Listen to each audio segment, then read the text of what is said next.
Selama ini, Israel memang dikenal sebagai salah satu negara yang memiliki pasukan paling modern di dunia serta dilengkapi dengan persenjataan nuklir yang canggih. Sementara itu, lain halnya dengan negara Palestina yang dikenal tak memiliki tentara reguler, juga tidak banyak armada untuk membela diri. Terkait hal itu, bagaimanakah sebenarnya perbandingan armada militer dari masing-masing negara tersebut? Dikutip dari situs berita asal Turki, TRT World, inilah ulasan kemampuan masing-masing militer kedua negara tersebut. Dari sisi perbandingan pasukan bersenjata, pasukan pertahanan Israel atau IDF tercatat memiliki hampir 170.000 personel militer yang aktif dengan lebih dari 3 juta pria dan wanita Israel yang bersedia untuk dinas militer. Jumlah ini merupakan angka yang luar biasa jika dilihat dari sebuah negara dengan populasi yang hanya 9 juta jiwa. Hal ini juga yang menunjukkan betapa kuatnya militerisasi di Israel. Tak hanya itu, IDF juga menawarkan anggaran yang sangat besar, yakni mencapai angka 20,5 miliar US dollar atau setara dengan 297 triliun rupiah yang tersedia untuk belanja militer. Hal ini berdasarkan perkiraan pada tahun 2019. Besaran angka tersebut berada di peringkat ke-15 dalam hal pengeluaran militer secara global. Sementara itu di Palestina, tanpa tentara reguler kecuali Hamas, kelompok perlawanan Palestina memiliki tenaga pejuang yang jauh lebih sedikit daripada tentara Israel, dengan jumlahnya yang hanya 30.000 hingga 50.000 tentara. Sebetulnya, memang ada pasukan keamanan otoritas Palestina yang dibentuk di bawah kesepakatan damai Oslo yang dulu sempat gagal dan ditandatangani oleh Organisasi Pembebasan Palestina atau PLO dan Israel, yang sebagian besarnya didanai oleh Amerika Serikat dan United Emirates. Namun, armada tentara ini bertindak di bawah koordinasi dengan Tel Aviv. Sebagian besar pejuang PLO diintegrasikan ke dalam pasukan ini yang berjumlah sekitar 83.000 pejuang. Sebagian besar warga Palestina dan pengamat militer menilai kesepakatan Oslo sebagai perjanjian yang gagal dan mendiskreditkan Palestina dan telah mengubah kapasitas tempur PLO menjadi pasukan keamanan yang tunduk di bawah kendali de facto Israel. Akibatnya, dalam perang aktif antara Palestina dan Israel, pasukan keamanan otoritas Palestina tidak dapat memainkan peran militer apapun.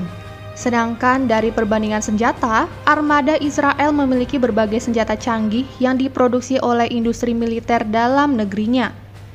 Pabrikan senjata di Israel ini dikenal sebagai salah satu eksportir terbesar di dunia yang menjual senjata ke negara-negara besar seperti Rusia dan Amerika Serikat. Banyak juga dari negara Eropa yang merupakan klien dari Israel. Israel juga diam-diam mengembangkan senjata nuklir yang belum diproduksi di bawah perjanjian non-proliferasi NPT, yakni perjanjian internasional yang mengatur inventaris nuklir dunia. Sementara itu, kelompok seperti Hamas untuk Palestina dengan bantuan beberapa negara lain ingin membangun roket mereka sendiri dan peralatan militer lainnya di Gaza, pantai timur laut tengah Palestina. Palestina sendiri tidak memiliki industri pertahanan nasional.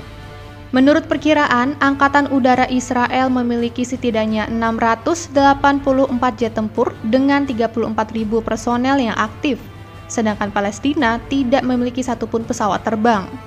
Meskipun Palestina tidak memiliki angkatan udara, namun beberapa media Amerika baru-baru ini menerbitkan laporan yang mengatakan bahwa serangan udara dari militan Hamas membunuh setidaknya 20 orang di Israel. Memiliki sebanyak 10.000 personel dengan masing-masing tugas aktifnya, Angkatan Laut Israel memiliki 4 korvet atau kapal perang ukuran kecil, 8 kapal rudal, 5 kapal selam, 45 kapal patroli, serta 2 kapal pendukung. Sedangkan Palestina hanya memiliki sedikit dari beberapa perahu penangkap ikan di Gaza. Meskipun demikian, terlepas dari perbedaan yang sangat besar antara kemampuan militer kedua belah pihak, dikatakan bahwa Israel terus-menerus mengeluh soal jumlah roket Hamas dan Jihad Islam. Intelijen Israel menilai bahwa sebagian besar persenjataan Hamas yang terdiri dari 5.000 hingga 6.000 roket dapat menyerang di suatu tempat antar komunitas perbatasan Gaza dan 40 hingga 55 km. Tulis laporan Yerusalem Post. Hal tersebut bahkan dipertegas oleh surat kabar Israel yang mengatakan bahwa lawannya yang merupakan Jihad Islam itu memiliki setidaknya 8.000 roket jarak pendek. Menurut intelijen Israel, Hamas juga memiliki puluhan roket dengan jangkauan 100 hingga 160 km. Sedangkan Jihad Islam memiliki jumlah yang sangat kecil dari roket Burak 100 dengan jangkauan lebih dari 100 km. Hamas juga mungkin memiliki ratusan roket dengan jangkauan 70 hingga 80 km yang dapat menjangkau kota-kota seperti Tel Aviv. Kebanyakan roket tersebut merupakan buatan Iran. Di sisi lain, Israel memiliki sistem rudal balistik dan rudal jelajah yang canggih serta beragam. Menurut laporan pengawas nuklir NTI, sebagian besar perkiraan kemampuan rudal Israel menunjukkan bahwa Israel memiliki rudal balistik jarak menengah berkemampuan nuklir, rudal jelajah subsonik jarak pendek dengan kemampuan canggih seperti non-line of sight targeting, dan kemampuan manuver mid-flight dan kemampuan rudal pertahanan yang signifikan. Sementara itu, Israel masih terus merahasiakan inventaris misilnya. Oleh sebab itu, para analis tentu berpikir bahwa negara itu memiliki keunggulan yang tak tertandingi jika dibandingkan dengan roket Hamas dan Jihad Islam. Selanjutnya, Israel memiliki sistem pertahanan udara yang sangat populer, yang tak lain adalah Iron Dome yang dikatakan sangat efektif untuk melindungi dirinya dari serangan roket Hamas dan Jihad Islam, karena ditunjang dengan teknologinya yang sangat canggih.